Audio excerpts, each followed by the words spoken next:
Je me souviens de ce jour de décembre 2023. Vous étiez venu avec votre fille Tess pour nous présenter votre série d'Arte Icon of French Cinema, une série en forme d'autofiction dans laquelle vous ne disiez pas le nom du réalisateur de 40 ans qui avait jeté son emprise sur un enfant de 14 ans. Quelques jours plus tard, le 7 janvier, c'est-à-dire 2 semaines plus tard, vous avez dit son nom, vous avez raconté votre histoire et le 6 février 2024, soit un mois plus tard, vous avez porté plainte contre Benoît Jacquot pour viol avec violence sur mineur de moins de 15 ans. Benoît Jacquot, un réalisateur français très réputé de 25 ans, votre aîné, que vous avez rencontré sur le tournage des Mendiants alors que vous aviez 14 ans. On est en 1986 et vous vivez avec lui jusqu'en 92. Le 6 février 2024, vous accusez de viol sur mineur Jacques Doyon, un autre réalisateur très respecté du cinéma français qui vous avait dirigé dans La fille de 15 ans. Depuis le récit de votre histoire et ses plaintes, vous êtes devenu une immense figure de la lutte contre les violences sexistes et sexuelles. Votre livre s'appelle « Prière de remettre en ordre avant de quitter les lieux ». Est-ce que vous pouvez nous dire pourquoi ce titre, Judith ?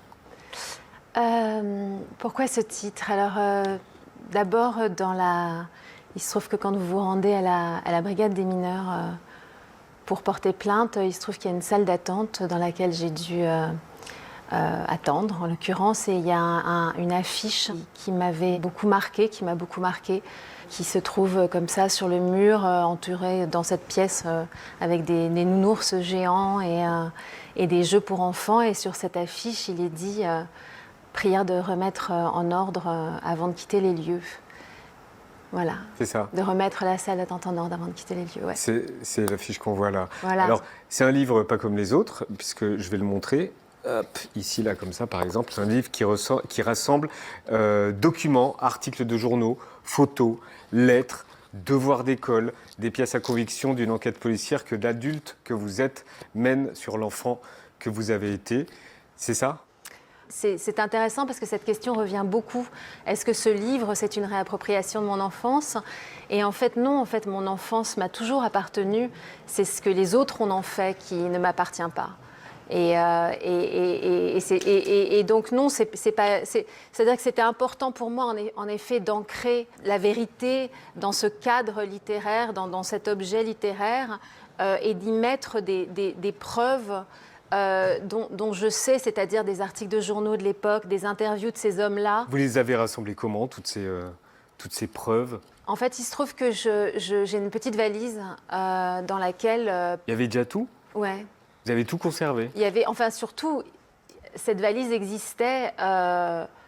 comment dire, moi qui étais dans le silence pendant toutes ces années. Il y avait cette valise? Il y avait cette valise dans ma vie qui existait. Et vous l'aviez déjà ouverte? Et je n'ouvrais pas, non. Mais en fait, je n'y pensais jamais et je ne savais même pas ce qu'il y avait à l'intérieur. Je ne savais plus. Et un jour, je l'ai ouverte parce que je me suis dit, alors que j'avais rendez-vous chez une avocate pour m'accompagner dans ses démarches, dans ses plaintes. Vous l'avez ouverte devant elle? Voilà.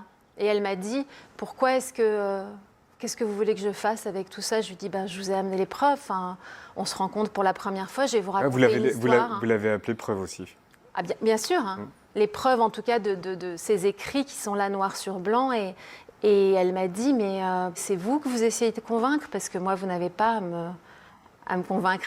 Et en fait, oui, justement, cette idée, celle d'exposer une vérité dans toute la transparence, enfin, je ne peux pas être plus transparente que dans ce livre, et de se dire que comme ces mots existaient dans le passé, plus personne d'abord pourra dire je ne savais pas, enfin, les gens de l'époque, et puis, ou ceux qui ne me croient pas ne pourront pas dire je ne la crois pas, puisque là, dans ce contexte-là, et avec ces mots-là, qui ne sont pas d'ailleurs que des mots à moi, hein, qui sont les mots de ces hommes-là, des interviews qu'ils ont données, etc., il y a quelque chose de l'ordre oui, qu'on ne peut plus remettre en question, quoi. En tout cas, cet ordre-là, justement, pour parler de l'ordre et du désordre, grâce à ces écrits, je me dis qu'il est secoué à jamais, quoi. Alors, j'imagine que dans cette valise, il y avait un article de Vogue et vous reproduisez cet article. Il a été publié en 91, regardez. Avec Benoît, c'était incroyable. Il était toujours avec moi. J'avais les cheveux longs, il les a coupés lui-même. Il était très attentionné. Les scènes où je suis dans le film sont des scènes où je déboule dans le cadre. Benoît était toujours derrière moi et il me poussait au moment où il fallait que j'arrive. C'était vachement physique entre lui et moi. Pourquoi vous avez souhaité que cet article soit dans le livre ? Alors, une des raisons pour lesquelles cet extrait, il était important pour moi qu'il soit dans le livre, c'était à cause de ce que je raconte de l'écriture, justement, puisqu'à la suite de ce passage qu'on vient d'entendre, je parle du fait que, et c'est un vrai sujet qui est dans le livre, justement, le fait que mes mots aient été volés par ces hommes, de la même manière qu'ils ont pris possession de mon corps, ils ont pris possession de mon écriture. Et en fait, dans cet article, il n'est pas là pour exposer particulièrement ma naïveté, mais plutôt pour montrer que dans cet article, je dis, voilà, j'ai écrit, j'ai donné, j'avais un cahier, je l'ai donné, il s'est passé ci. Et en fait, à l'époque déjà, je disais dans des interviews très très jeunes, je disais, j'avais écrit un livre, un cahier, j'appelais ça comme ça, je lui ai donné, il en a fait un film. Et la raison pour laquelle j'ancre cette vérité-là, donc dans ce livre, c'est pour dire, mais déjà à l'époque, je disais que j'écrivais, mais ça ne faisait réagir personne. Ce que vous dites, c'est qu'il y a eu viol et vol. Voilà. Ils ont violé mon corps, ils ont volé mes mots. Mm-hmm.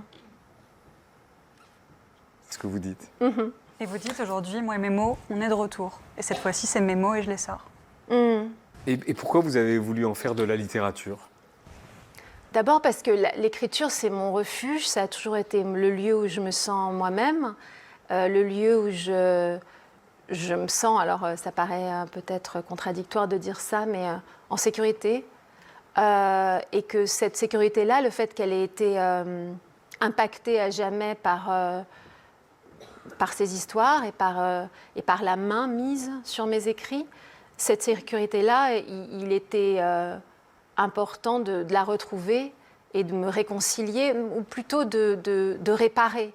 Et la réparation, pour moi, passe par les mots, passe par la forme. Trouver la forme, poser les mots, c'est le seul moyen pour moi de réparer. Et puis de m'adresser à la société, ou en tout cas de partager plutôt, ou d'inscrire aussi cette parole comme un autre maillon d'une chaîne qui permet aussi à des enfants, à des jeunes filles, garçons, et d'arriver peut-être à poser des mots sur ce qu'est la normalité ou ce qui n'est pas normal. Enfin, en tout cas,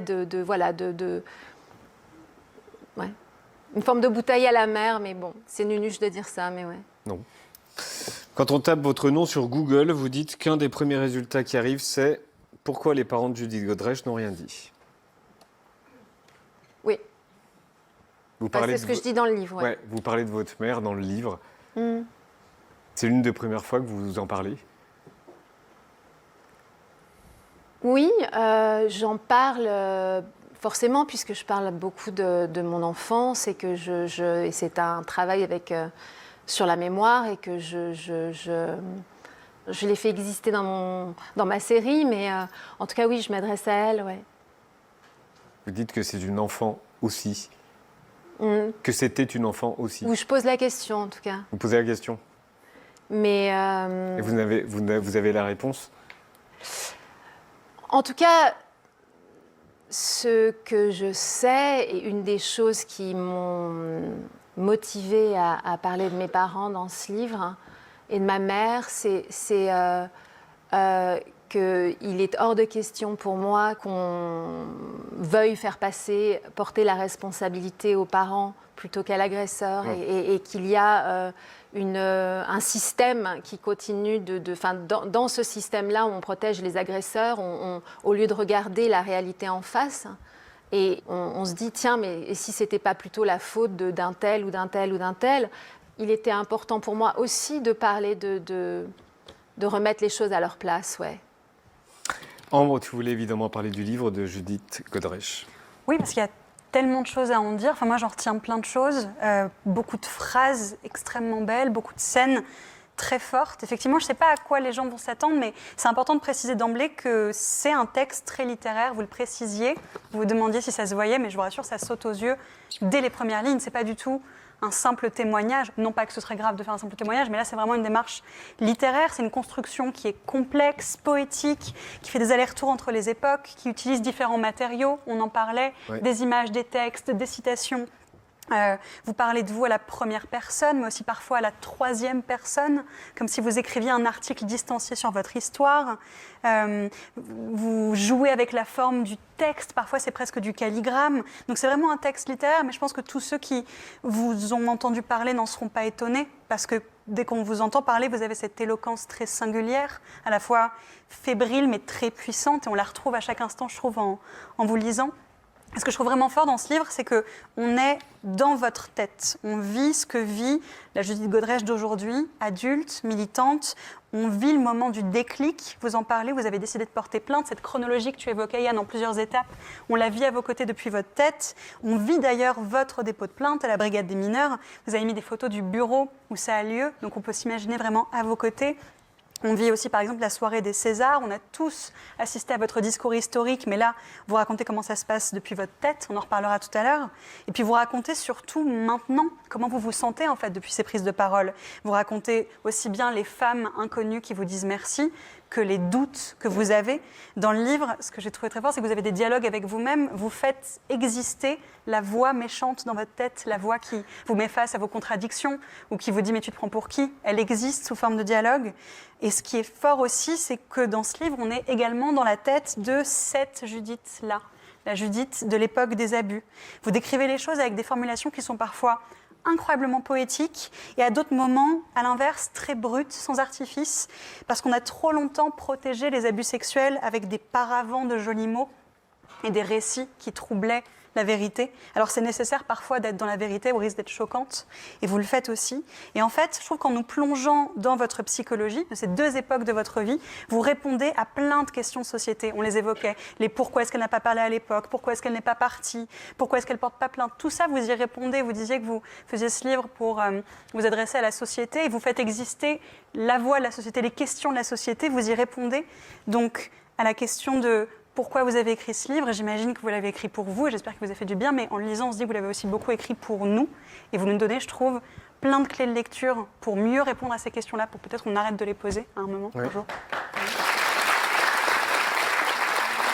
Tu parles de la petite voix méchante. La petite voix... beaucoup, hein. Bon, non, bah, alors là, Non, mais... La petite voix méchante où vous décrivez comme ce qui vous décrit comme ça, une sainte nitouche, cucul à praline, justicière à 2 balles qui nous gonfle. Pourquoi vous écrivez ça? Je dis que j'écris ce livre aussi pour ceux qui me haïssent. C'est d'ailleurs la question, si ce livre tombe entre leurs mains, sera ensuite la question qu'il faudra se poser, c'est est-ce qu'ils me haïssent parce qu'ils pensent, parce qu'ils disent que je ne dis pas la vérité, parce qu'ils ne pourront plus le dire, je pense. Et du coup, est-ce qu'ils me haïssent parce que la vérité dérange, de faire face à cette réalité des violences sexuelles que j'ai subies dans un milieu où l'omerta et l'impunité règnent, comme dans beaucoup, beaucoup d'autres milieux, que ma parole crée un désordre. Et que justement, d'une certaine manière, et peut-être que c'est absurde, il y a une part, il y a en moi quelqu'un qui souhaite les convaincre, ou en tout cas qui puisse ancrer à jamais cette vérité-là dans un ouvrage. Au César, vous avez essayé de les convaincre. Ambre parlait du discours qu'on a tous écouté. Est-ce que vous avez essayé de les convaincre? Vous dites qu'il y a beaucoup de choses que je n'ai pas racontées sur les coulisses de la cérémonie et les attaques subies. Oui, c'est pas tant sur les coulisses de la cérémonie en elle-même, c'est-à-dire ni le jour J, ni ce qui se passe. Enfin, ou avant. Je parlais des coulisses, c'est plutôt les pressions de toutes parts et de voilà. Mais vous racontez par exemple que tout le monde voulait absolument mettre la main sur votre discours. Oui, le discours avant la cérémonie. Et que vous avez dû vous battre pour garder vos mots intacts.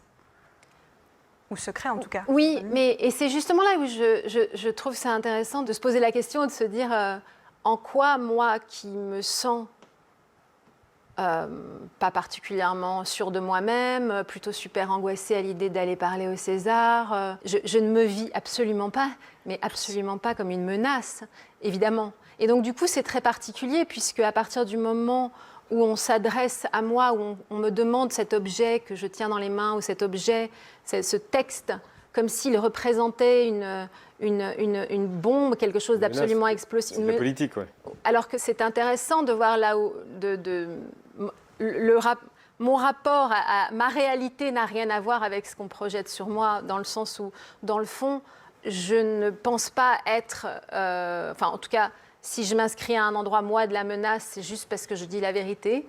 Maintenant, les menaces que je vis par ailleurs, c'est des menaces réelles. Et ça, c'est pour ça que l'espèce d'inversement des rôles est assez particulier quand vous vous dites, mais pourquoi qu'est-ce qu'il peut bien y avoir dans ce discours qui inquiète tant? Et d'ailleurs, il me semble que je ne dis pas de bêtises en disant qu'il n'avait rien de si explosif, en fait. Alors, c'est la page, c'est le tout début du livre. Regardez, les premiers mots du livre, ceux en exergue, ce sont ceux-là. Voici venu le temps des rires et des chants. Dans l'île aux enfants, c'est tous les jours le printemps. C'est le pays joyeux, des enfants heureux, des monstres gentils, oui c'est un paradis. Pourquoi ces mots-là?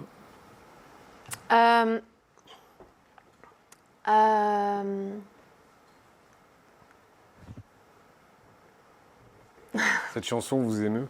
Oui. Parce que ça, c'est l'enfance, justement, et avant tout le reste. Ça, c'est... L'innocence et l'enfance. C'est Casimir, et c'est la première fois que j'ai participé, en tant qu'enfant, pas actrice, mais en tant qu'enfant figurante, on va dire. J'ai fait partie des enfants qui entouraient Casimir à l'occasion d'une émission. J'avais eu ce que je considérais comme une immense chance d'avoir été... ouais. Et il y a quelque chose de tellement direct, non négociable dans cette chanson, dans les mots de cette chanson, quelque chose dont on ne pourrait jamais imaginer qu'on mettrait ça un jour en parallèle avec ce que peut subir un enfant quand il se retrouve dans les bras d'un adulte.